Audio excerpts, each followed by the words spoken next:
Comment un système de climatisation automobile refroidit-il? Quel est son principe de fonctionnement? Pourquoi le fluide frigorigène alterne-t-il entre gaz et liquide? D'où vient l'odeur désagréable dans une voiture lorsque la climatisation est allumée? Consultez la science automobile pour en savoir plus. Lorsqu'un enfant a une forte fièvre, la méthode de refroidissement physique la plus efficace consiste à essuyer sa peau avec de l'eau tiède ou de l'alcool. L'alcool, en s'évaporant, évacue la chaleur corporelle de l'enfant. Le climatiseur utilise ce principe pour comprimer le fluide frigorigène de l'état gazeux à l'état liquide grâce à un compresseur, ce qui le liquéfie. Le fluide frigorigène est ensuite libéré dans un environnement à pression normale par une canalisation. Le fluide frigorigène absorbe la chaleur lors du processus de gazéification, refroidissant ainsi l'air ambiant. L'animation suivante illustre le fonctionnement courant d'un système de climatisation. Il se compose principalement des éléments suivants: le ventilateur de condensation et le dessiccateur. Sur certaines voitures, le dessiccateur est séparé du gaz de condensation. Le détendeur de l'évaporateur, le compresseur et l'embrayage électromagnétique. Lorsque le climatiseur est activé, l'embrayage électromagnétique entraîne le compresseur en fonctionnement simultané. À ce moment, le compresseur absorbe le fluide frigorigène basse température et haute pression à la sortie de l'évaporateur, le comprime en un gaz haute température et haute pression, puis l'évacue du compresseur. C'est le processus de compression d'un climatiseur à 4 temps. Le fluide frigorigène haute température et haute pression pénètre dans le condenseur par la canalisation.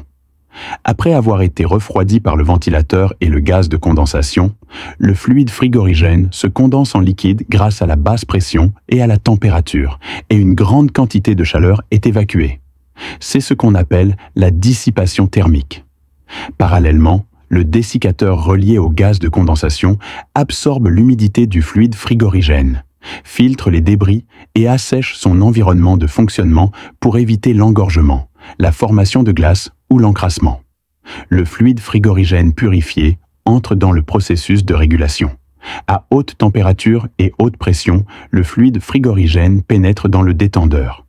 Ce dernier régule le débit de fluide frigorigène afin d'éviter l'accumulation de liquide dans le compresseur dû à un débit excessif et à une évaporation insuffisante. Un débit trop faible entraîne un refroidissement insuffisant.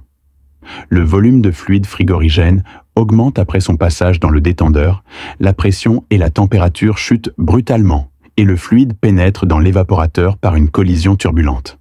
Le point d'ébullition du fluide frigorigène étant alors bien inférieur à la température de l'évaporateur, il s'évapore et se transforme en gaz. Lors de cette évaporation, l'air absorbe une grande quantité de chaleur ambiante. La vapeur de fluide frigorigène à basse température et basse pression retourne ensuite au compresseur et entre dans le cycle suivant, appelé absorption de chaleur.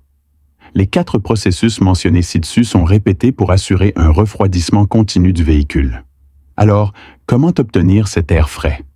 Quel est le rapport avec l'odeur de la climatisation? Elle est due à un conduit de climatisation installé dans le tableau de bord.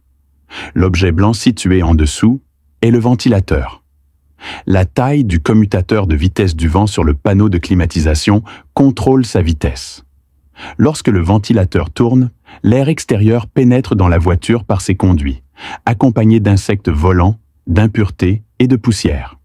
Un filtre de climatisation est alors nécessaire pour filtrer l'air et garantir un air propre dans la voiture. Lorsque la température extérieure augmente, l'air contient beaucoup de chaleur et l'évaporateur doit le refroidir. Le réfrigérant basse pression mentionné précédemment le traverse. Grâce au principe d'échange thermique, la chaleur de l'air est convertie en air frais et continue d'être soufflée dans la voiture. Par temps pluvieux ou humide, l'évaporateur condense la vapeur d'eau présente dans l'air. Il capture également les impuretés que le filtre de climatisation n'a pas filtrées une deuxième fois, et une partie des impuretés et de l'eau est évacuée de la voiture par le conduit. Le mélange restant crée un environnement idéal pour la prolifération des bactéries, dont les corps dégagent des odeurs désagréables. Quel est le meilleur moyen d'éliminer ces odeurs?